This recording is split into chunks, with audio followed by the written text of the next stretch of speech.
How to have fun, anytime, anywhere. Step 1. Go to ChumbaCasino.com. ChumbaCasino.com. Got it. Step 2. Collect your welcome bonus. Come to Papa welcome bonus. Step 3. Play hundreds of casino-style games for free. That's a lot of games. All for free? Step 4. Unleash your excitement. Woohoo! Chumba Casino has been delivering thrills for over a decade. So claim your free welcome bonus now and live the Chumba life. Visit ChumbaCasino.com. VGW Group. No purchase necessary. Void where prohibited by law. See terms and conditions. 18+. You wake up, put on your Ray-Ban Meta glasses. You're living all in. You realize you need coffee. So you say, "Hey, Meta, how do I make a latte?" Brew 2 shots of espresso. after Meta AI gets you caffeinated, you're ready for some beats. Hey, Meta, play hip-hop music. You head to meet some friends, but can't remember the place. Hey, Meta, call Eva.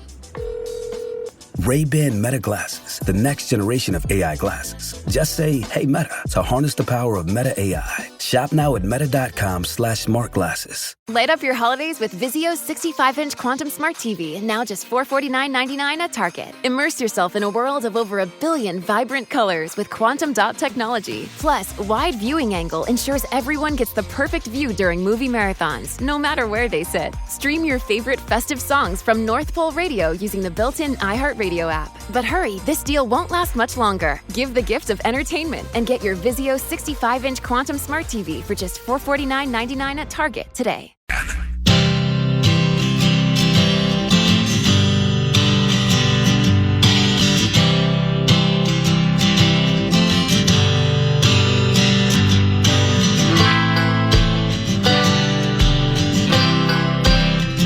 Mike Russo from The Athletic back here on The Fan, coming to you from the Bob Kurtz Radio Center at Kevin Fallness' studios. This is a nice couple rooms here, Kevin. Yeah. Almost nicer than the actual Fan. I can't tell you how lucky I am. I mean, for a person in radio working in the National Hockey League, I don't think there's many setups like this. I know the Avalanche have something similar that I've seen. They call it the cage, and there are some good spots, but I mean, we've got state-of-the-art equipment down here, from the board that's in front of me, which is, I wouldn't even want to put a number on it because people might be listening that could, what? We gave him what? But this is state-of-the-art stuff down here. This is why we're not signing players? Well, I don't know that we'll go that far. But yeah, I mean, they threw this one together. We did this in 2003. They gutted a supply room or something like that. And Todd Leiweke was the guy that championed putting the radio inside the building. I did the first 3 years off campus. It was not the best setup, but ever since then we've had this in some form or fashion, and it's as good as it's ever been right now. I'm sure the local radio stations love it. Like, they don't have to send people out here to gather sound like you see in so many other markets. I think so. I mean, I think I perform a service that most people probably don't even know about, and there's probably many stations across the state, not just in the Twin Cities, that I provide audio for too, that without it, you'd probably fall off the map a little bit. So it's kind of nice. As Brett Blakemore always says, you are a saint. I really am. Great guy. Really I've always said that. Yeah. You have any, so Bradshaw and Brian KFAN text line, you have any good ones? I do. I've got a bunch of them that are coming in. Again, keep sending them in. 64686 from the 651 area code. Michael, from your vantage point, Matt Boldy, what's going on with his game? The 651 area code says, why is it bad right now, and what does it need to happen? What needs to happen to get it back on track? Yeah, it's funny because the last couple days, it feels like John Hines is doing everything he can to protect him and insulate him and say his game has not been bad. Obviously, we're seeing him not produce nearly as much as he did earlier in the season, and he's taken 7 penalties in the last 7 games, which is and some of these are definitely reaching penalties in the offensive zone. The one the other night was just a needless penalty. And so it's just not good. I personally believe that John is pinning a lot on his line mates. And I think that's why we're not going to see Ryan Hartman on that line tonight. And I think it'll be good for Ryan to get back to right wing, because that's where he earlier this season I thought was playing very, very well.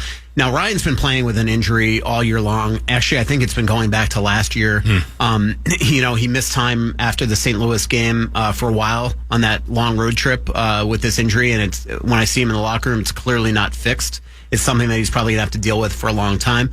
But I think that, I don't disagree with the person that's texting, though. Like, we are not seeing the best of Matt Boldy right now. And I think that he just needs to, he's always been a streaky player. Sometimes when he's streaky too, there's sometimes you almost wish for a shift or two, you throw him back with Kaprizov to help his game get along. And then if you need to switch things back, go that route. Because there are just times where I think he needs a little help to get him the puck, because he is one of those guys. Kaprizov likes to play with the puck, carry the puck, can dish as well as anybody.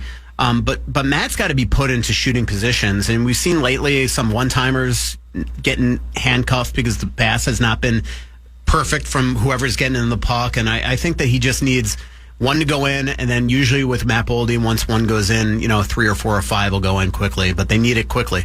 Here's an interesting one, and maybe this would have been a good one for Chris Kelleher, your most recent guest, but from the 701 area code. More likely to play a playoff game for the Wild this season, Buyum or Juracek? That's a good question. I would say actually Juracek. I think if they have a right shot injury, obviously Juracek is going to get that call. The other day they grabbed Dermott off waivers because they suddenly were out Middleton with Brodin out, and they, for in a league where most people are searching for right shot guys, they needed a left shot guy. Like, what are the chances? And that's just because Carson Lambos they feel is not ready yet, although they feel like he's playing better down in the minors. But they grabbed Dermott. Dermott will play tonight.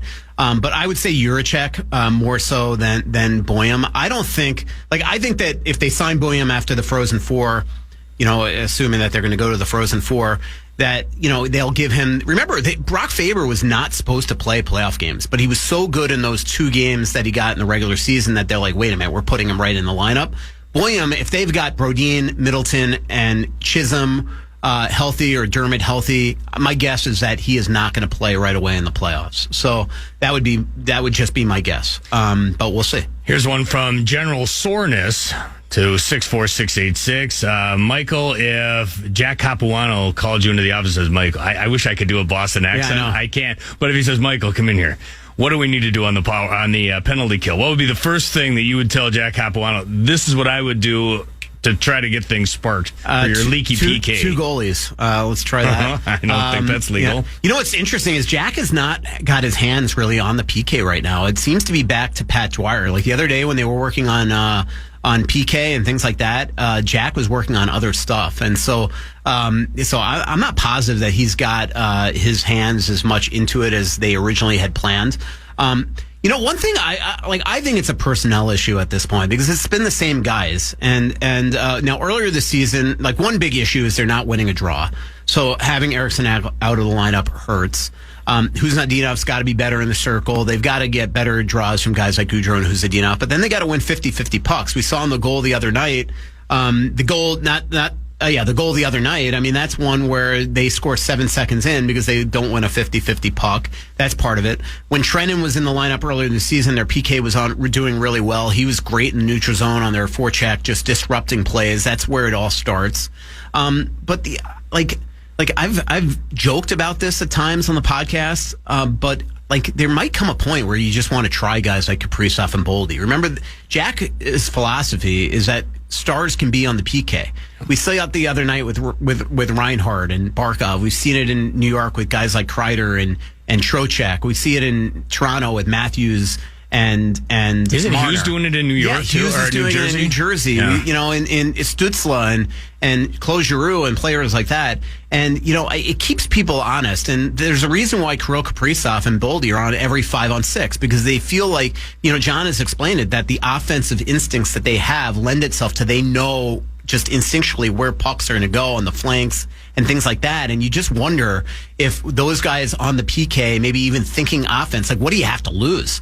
Other than you don't want an injury. And the fact that he logs so much time. He logs so much minutes, and then you start throwing him out on the PK. Does he ever get a breather? Yeah, that would be the issue. And you don't want to risk injury and things like that. But I don't know. I would like to see it once. And it's not like the old days where you felt like if your third and fourth liners weren't on the power play that you had to give them a penalty kill just to, give them a role on the team. We're not seeing that in every organization now. We're seeing actual stars on the PK. So I'm not saying that, Kirill Kaprizov's going to magically fix it. But I would like to see, if these guys aren't getting it done, there just comes a point where you got to try different guys. And it's because this has been multiple coaching staffs that haven't been able to fix it, multiple goalies in net. Their PK hasn't been good for years. And it's not just the last 2 years on a playoff. It's actually, if you look at their numbers, their penalty kills since the days of Mike Yeo and especially Jacques Lemaire have gone down and down and down the last decade. And so it's not the way it used to be. This is not your grandfather's Minnesota Wild, so to speak. When we come back, one of the great Vikings writers out there for The Athletic, proud of this guy. He came up here after covering the Kansas City Royals for The Athletic and took on the Vikings beat here when Chad Graff left for New England. He's just done a superb job for The Athletic. Alec Lewis will be right back on The Fan. Hey, it is Ryan Seacrest. There's something so thrilling about playing Chumba Casino. Maybe it's the simple reminder that with a little luck, anything is possible. ChumbaCasino.com has hundreds of social casino-style games to choose from with new game releases each week. Play for free anytime, anywhere for your chance to redeem some serious prizes. Join me in the fun. Sign up now at ChumbaCasino.com. Sponsored by Chumba Casino. No purchase necessary. VGW Group. Void where prohibited by law. 18 plus. Terms and conditions apply.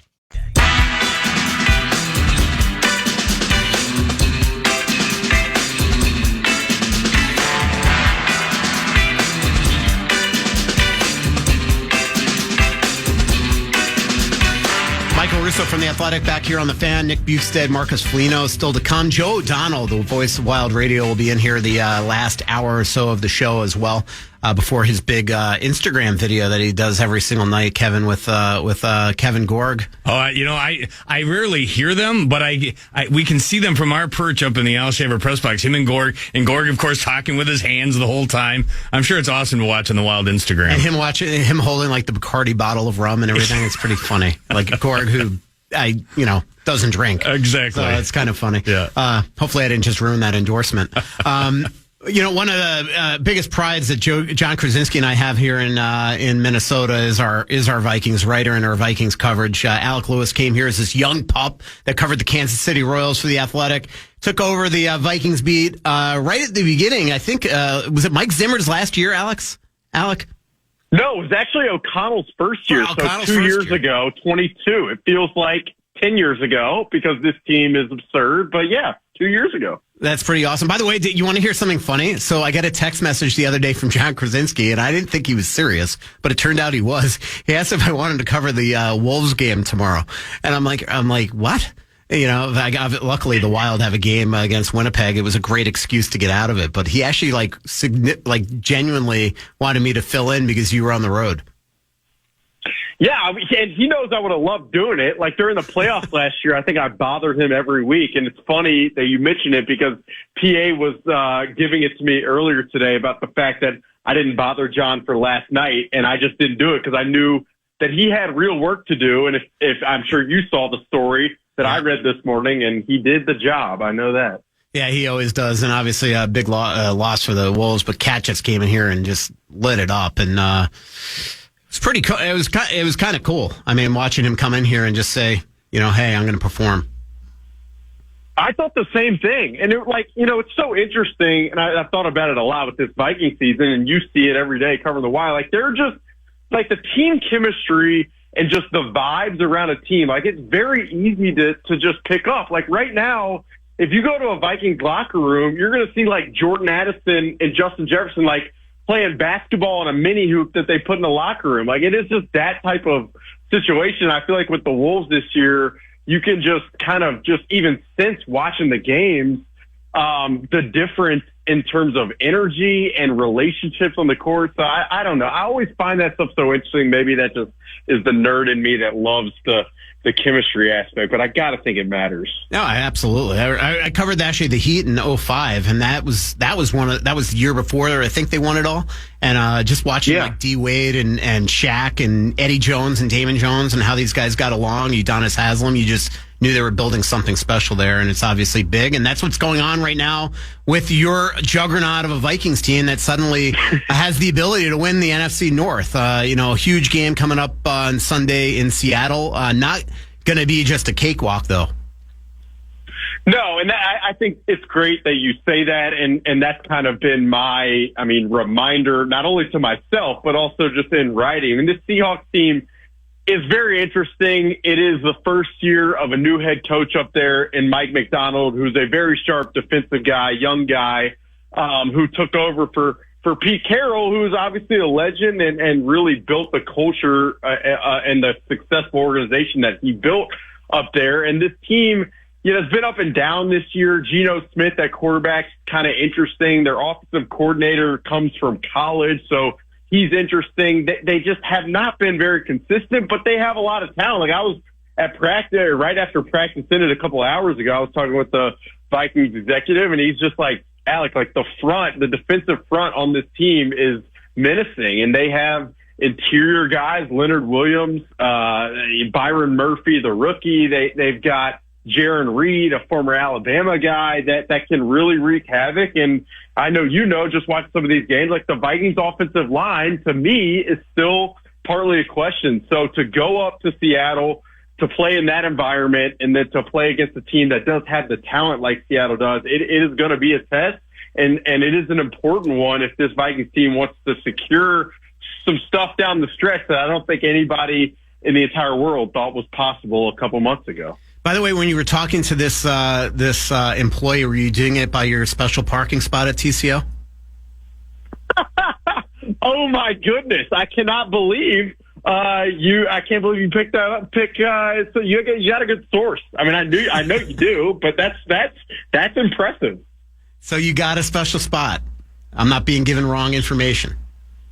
No, it's kind of a joke. So what the people don't know, and what they really don't need to know, is that the TCO Performance Center is one of the best construction zones in the entire Minnesota area, state, region, really. They are constantly doing stuff in the parking lot. There are 18-wheelers out there. There are snow piles out there. They're building an ice castle out there. They have done renovations on the sidewalk there. And so there have been days where there are no parking spots, and it is -8 degrees. At least that's how it feels to me. And so you've got to get creative at times, which I've done, and other people, maybe Dane Mizutani, maybe not, have given it to me because of it. Oh, Dan, he's just a treasure. So that's hilarious. We're talking about Alec Lewis, Alec_Lewis on Twitter if you want to follow him, or on X. And Alec, genius tweet by this football expert back on September 15th. It goes by Russo Hockey. Goes, who knows where this Sam Darnold thing goes? And I loved Kirk Cousins, but it's funny, so many people question the Vikings not giving $180 million over 4 years to a 36-year-old coming off a ruptured Achilles. Talk about a perfect week to bring that tweet back. Kirk Cousins benched in Atlanta, and Sam Darnold thing just continues to just be legendary. Look, you know what's interesting is every time you talk football, every time John Krasinski talks football, I mean, you guys are just all over it. I mean, you really, I don't know. Terry Fontenot, the GM of the Atlanta Falcons, could give you a call. If he needs your number, I can provide it for him. But that was very astute by you. And, I mean, it really does. You know, it's so interesting because I've watched on a more serious note, just like the narratives around here in some capacity about, like, yeah, I mean, what a great move. It was obvious what to do. But the reality is, and I was thinking about this earlier today, like, you had a GM and a head coach who had not won a playoff game entering their third season. And to move off a guy who probably, even with the injury, like they probably would have expected if they had Kirk Cousins, you win 8 or 9 games. There's kind of a floor there, but you give yourself a chance from a longevity standpoint as leaders. They really, in Quasito Fomento, the GM, and Kevin O'Connell, the head coach, it was like, you know what, we're just going to introduce max variance and believe in the infrastructure we've built, that variance will go the right way. And that's exactly what's happened. Obviously, Kevin O'Connell and this staff and these skill players have maximized Sam Darnold's outlook, both for this year and beyond. But I do think, like, I kind of, at some point, I think it's important to to make note of the idea that, like, it was not the most conservative of approaches, even if looking back and being revisionist, it does totally make sense. And you were on it at the time. But with the contracts that were at play, to me, it's just it is worth kind of reiterating. And what is the future with Sam? I mean, is there any? I mean, what do you think happens here after the season? Well, it is a great question, and the first place I'll start in answering it is just it's going to be really interesting to see what he does down the stretch. Like these last, I believe I looked at this yesterday. His last 5 games, he's thrown 12 touchdowns and 1 interception. If that type of production continues first down the stretch in this regular season, so the next 3 games, Seattle on the road, at home against the Packers, and then on the road against Detroit, then his value is going to continue to increase. And then how the Vikings finish in the playoffs is obviously going to play a big role in that. But his value, if it continues to increase, he'll generate a lot of interest on the market. I mean, part of the reality about him, potentially being available this offseason for other teams is the draft does not have a ton of exceptional quarterbacks. There are some interesting options, but none of them are as much of no-brainers as last year's class was. And then the other potential free agents are guys like Russell Wilson, like Kirk Cousins, older guys that are not as mobile and don't have the upside that Sam Darnold has. So he's put himself in a really good position, and the Vikings will have to weigh a lot of things. I mean, they'll have to weigh monetarily, like how far they're willing to go. They'll have to weigh J.J. McCarthy and where they feel his development is going to be at, given the fact he hasn't been on the field. And I mean, truthfully, one option could be applying the franchise tag to Sam Darnold, and then potentially, if another team is willing to pay much more and for much longer than the Vikings are, they could trade Sam Darnold on the franchise tag, recoup a draft pick for this upcoming cycle, and then kind of continue with their team building approach that they've taken originally. There are a lot of ways that it could go, but that one seems feasible to me, given kind of the direction that this is going in terms of the value that Sam Darnold will really have. Hi, Alec. My name is Kevin Fallness. Nice to virtually meet you. And it's always great to meet the acquaintance of another cog in the athletic empire. How are you today? I'm great, Kevin. Great to talk to you. Appreciate it. Well, you guys have talked about Darnold, and there's a lot of focus on the receiving core for this team for great reason. I'm curious on your assessment of year number 1 of Aaron Jones in a Vikings uniform. Watching on the couch, nothing makes me more nervous when they hand it to him because I've seen so many fumbles, but he's had his good days and his bad days. He's nearing 1,000 yards now in his first season in purple. What have you thought? Yeah, well, I mean, I think the first thing with Aaron Jones that deserves mention is just like how much he has meant to this locker room. You can't overstate just the leadership kind of element that he has brought to the table, the awareness level that he's brought to the table. I think it's been massive internally, and that stuff usually never gets talked about because on-field production is what's mattered. And on the field, to your point, when he has not fumbled the football, and when he has not missed spurts of games due to injury, and he's been banged up a little bit over the course of the year, he's been pretty dynamic. I thought, at least in my opinion, Monday night, it might have been the white jerseys that made him look sleeker than ever, but I really felt like he had as much juice Monday night and was moving as quickly as I've seen since probably the beginning of the season. He also has not fumbled the ball, I believe, in the last 2 or 3 games. So for me, that was more of a blip than something that I think really just like will plague him down the stretch. He's going to be big down the stretch. That's what I would say, and that's probably the point I would underscore about Aaron Jones. The more of these good teams the Vikings face, the more they will probably opponents will probably sell out to stopping the receiving core, and when teams do that, that opens up opportunity and holes in the run game. That's where Aaron Jones can thrive. So it's very worth bringing him up, Kevin. I think it's very smart to, and I think his role down the stretch here is going to be very big. The fact he's healthy, given how his career has gone in terms of injuries, is a good sign just to start as this team approaches what is going to be a pretty tough gauntlet. A couple more for you, Alec. We're talking with Alec Lewis from The Athletic. Alec, you wrote an awesome story a couple weeks ago when the Vikings played in Tennessee about Harry the Hitman, Harrison Smith. Obviously it feels like his career is going to end in Canton. Do you feel like this is going to be probably his last 3 regular season games of his career?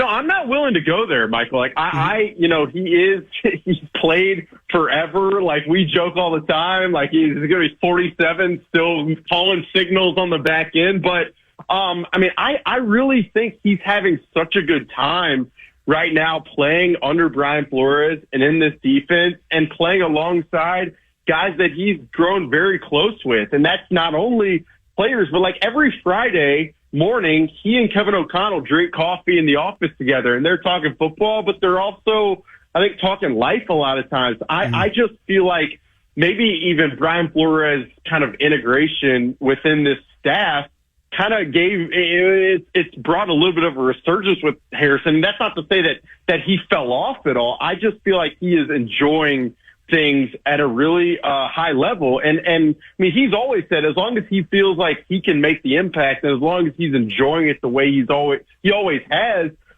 he feels like there's no replacement really for both, the team vibe that you get when you're in a locker room, but also the adrenaline that you get on Sunday. So I really think, depending on how this thing ends, there is a chance that he is back next year. That's how I genuinely feel. That'd be awesome. And I know he has a ton of respect for guys like Durante Jones and obviously Brian Flores and KOC. Yeah. And speaking of the latter two, last question for you, Alec. 2-parter. One, KOC, when's that extension coming? Because we know he's heading, as we say in hockey, for Jack Adams, Coach of the Year.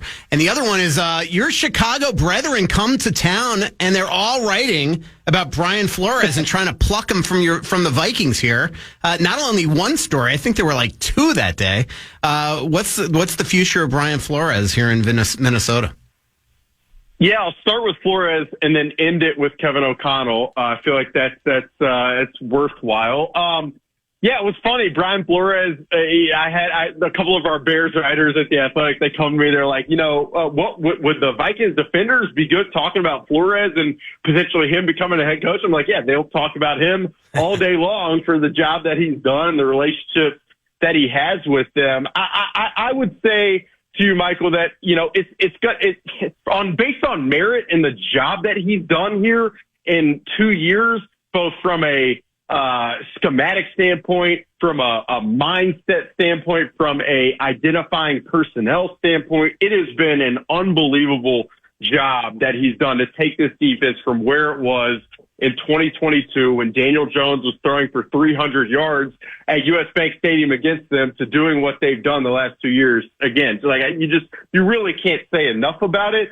As far as his head coaching prospects, it's going to probably, there are other factors at play. There's the lawsuit that is still ongoing against the NFL. And then there have been, reports in the past and comments made by folks like Tua Tagovailoa in the past about Brian Flores' kind of, the fierceness with how he coaches. And while I think some of that is definitely just a part of how he operates, you talk to anybody around the building, he's definitely gotten more to the point at which he feels like joy is really important in his coaching. So it's going to be interesting to see if he gets interviews, what those look like. There's no question he deserves them at this point. And then as far as Kevin O'Connell and the extension, the first thing I'd say is it's coming. If it doesn't, then the TCO Performance Center will be stormed by frustrated fans. Mark Wilf, the Vikings co-owner before the season, said that they would not broach it until after the year. I can tell you, I think with the job that he's done and the way the season has gone, they have ownership has grown very much more willing to broach that subject. It has definitely lingered in recent weeks, is what I would tell you. So whenever that happens, I don't know if it will be during the year. I don't know if it will be after, but it will be a deal that pays Kevin O'Connell a lot of money for the job he's done. And he is the figure of this organization. He does so many interviews. He leads this thing in such a positive way, and I think has people around here feeling rightfully like they are in very good hands because of the way he approaches really everything. So whenever that comes, whether it's sooner or later, it's coming down the pipe. That's for sure. Well, safe travels to Seattle, Alec. Keep up the great work. And by the way, so the game is at 1:05 Pacific time, 3:05 Central. So I know from Twitter in Tennessee how late Dame Mizutani gets to games. I noticed that he was not there as early as, say, Chip Scoggins. Let's put it that way. So I expect that on Sunday morning that you two head over to the Starbucks Reserve. You tell Dane this, and I expect him to get me a very nice Christmas gift from the Starbucks Reserve because he does not have to be at that stadium bright and early. No, I will make sure that we hop over there. We may or may not have had a fairly fun night in Nashville the night before that game, knowing that we were going to see Will Levis. That may or may not have happened. But, yeah, my priority this weekend will be, number one, making sure Dane purchases you something at the Starbucks Reserve, and then number two, covering the Vikings for the Athletic. But, I'm glad we could clarify that. I've got that on my plans, and I'm looking forward to Seattle. It should be fun. I've never been. Very excited. Oh, that's awesome. Now you have to go to the Starbucks Reserve. So, I'm glad you have your priorities in order, Alec. Keep up the great work. Thanks a bunch. Thanks, Michael. Thank you. Thanks, Kevin, too. Appreciate it. See you, buddy. That is Alec Lewis. You can follow him on Twitter, Alec_Lewis, our awesome Athletic Vikings writer. When we're back, Nick Bjugstad will be back on the Fan. Time now for the Vikings Report on the Fan, presented by Miller Lite. Vikings safety Cam Bynum joins Barreiro next after this from Miller Lite. Hey, it is Ryan Seacrest. There's something so thrilling about playing Chumba Casino. Maybe it's the simple reminder that with a little luck, anything is possible. ChumbaCasino.com has hundreds of social casino-style games to choose from with new game releases each week.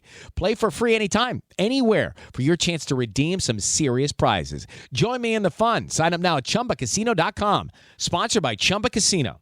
No purchase necessary. VGW Group. Void where prohibited by law. 18 plus. Terms and conditions apply.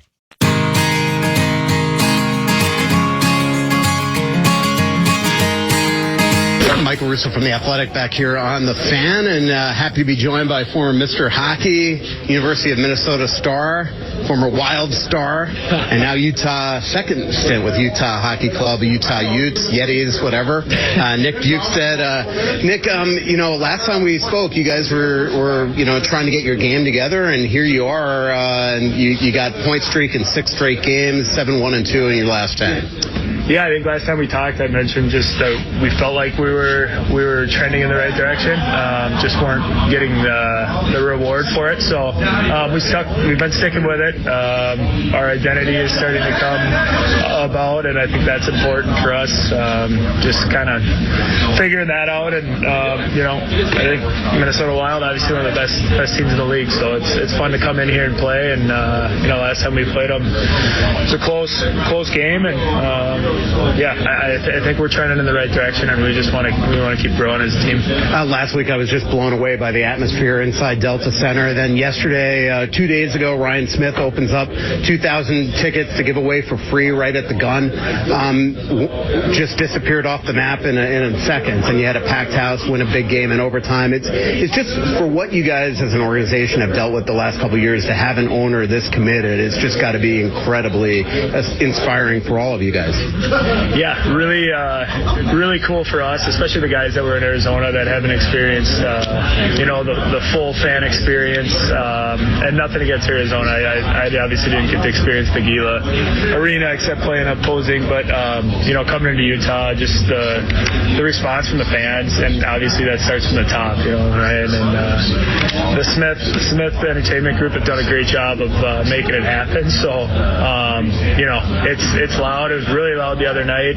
We won in overtime, and I think obviously coming to a city that's not had an NHL team, that's important to get them involved. So those 2,000 tickets, you get them to a game, that makes them interested in it. Then they'll watch it on TV. It's not like Minnesota where you just grow up, watching hockey all the time. So I think for those fans just to get that experience, that's a big thing for them and for us to have that atmosphere at home.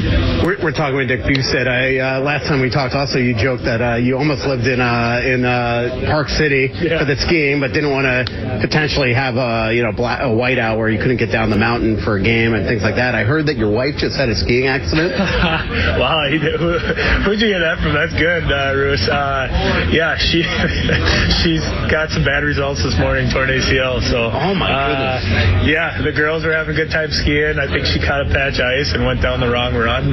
Didn't know what she was getting into, but that's the way it goes, I guess. She was loving skiing. My daughters are loving skiing, so I will stay off the slopes, especially with my history. But yeah, so we're dealing with that. But she's tough. She's a tough cookie, and we'll get through it together. But yeah, Utah, great state. Loving it so far. How big was last year here? You get the hat trick in this building. That had to be just a dream. Yeah, it was crazy. I mean, it didn't even feel real. It was one of those where I wasn't scoring, and then all of a sudden one went in, and they started to trickle in. So I don't really know how to explain it other than hockey gods were on my side that night, and obviously we played well. I think it was a 6-0 game. So yeah, it's crazy when you get to come to your hometown and play in front of your family and friends. It's still pretty surreal, and even after having played here, it's still pretty cool coming here. And what did you do last night? You don't get a lot of time off in this city. Yeah, I went home, had dinner with my mom and my sister, and saw some family members and said hi to the neighbors. And yeah, we just love coming home here. So it'll be a fun night. We're in and out, but like I said, it's still, even 12 years later, it's super fun to come back, and it's something I couldn't have dreamed of as a kid. And just lastly, Nick, just how you're only a couple points out of a playoff spot. You guys are playing great, and you look at this franchise right now with all the young kids that you have, the young kids coming. It just feels like I know everybody wants to just accelerate a rebuild, but it just feels like this team's future is really bright. Yeah, I think it's been in the works for sure, and obviously they've made some of the right picks, and the Coolies and the Gunthers, and picking up McBain in free agency. There's a lot of guys that are coming into their own and really proving that they are good players in this league. So it takes a little time, but for us, we're not looking at it like it's a new franchise or we're going to ease into this. I think we definitely have the right culture and the right systems in place to have success. So we got to keep growing as a team, and it's been fun to be a part of. Yep, and it's great having leaders like you in this room. Nick, really appreciate it as always. Thanks a lot. Yep, thanks, Chris. That is the epitome of Minnesota nice, Nick Bjugstad. And not only did Nick do that interview, he actually missed the team bus, back to the hotel to do that interview with me. So always appreciate Nick's time. When we come back, speaking of another incredibly nice human being, the longtime left wing of the third line of the Minnesota Wild, Marcus Foligno, will be back on The Fan. Hey, it's Ryan Seacrest. Life comes at you fast, which is why it's important to find some time to relax. A little you time. Enter Chumba Casino. With no download required, you can jump on anytime, anywhere for the chance to redeem some serious prizes. So treat yourself with Chumba Casino and play over 100 online casino-style games, all for free. Go to ChumbaCasino.com to collect your free welcome bonus. Sponsored by Chumba Casino. No purchase necessary. VGW Group. Void where prohibited by law. 18 plus. Terms and conditions apply. You wake up, put on your Ray-Ban Meta glasses. You're living all in. You realize you need coffee, so you say, Hey, Meta, how do I make a latte? Brew 2 shots of espresso. After Meta AI gets you caffeinated, you're ready for some beats. Hey, Meta, play hip-hop music. You head to meet some friends, but can't remember the place. Hey, Meta, call Eva. Ray-Ban Meta glasses, the next generation of AI glasses. Just say, hey, Meta, to harness the power of Meta AI. Shop now at meta.com/smartglasses. Light up your holidays with Vizio's 65-inch Quantum Smart TV, now just $449.99 at Target. Immerse yourself in a world of over 1 billion vibrant colors with quantum dot technology. Plus, wide viewing angle ensures everyone gets the perfect view during movie marathons, no matter where they sit. Stream your favorite festive songs from North Pole Radio using the built-in iHeartRadio app. But hurry, this deal won't last much longer. Give the gift of entertainment and get your Vizio 65-inch Quantum Smart TV for just $449.99 at Target today.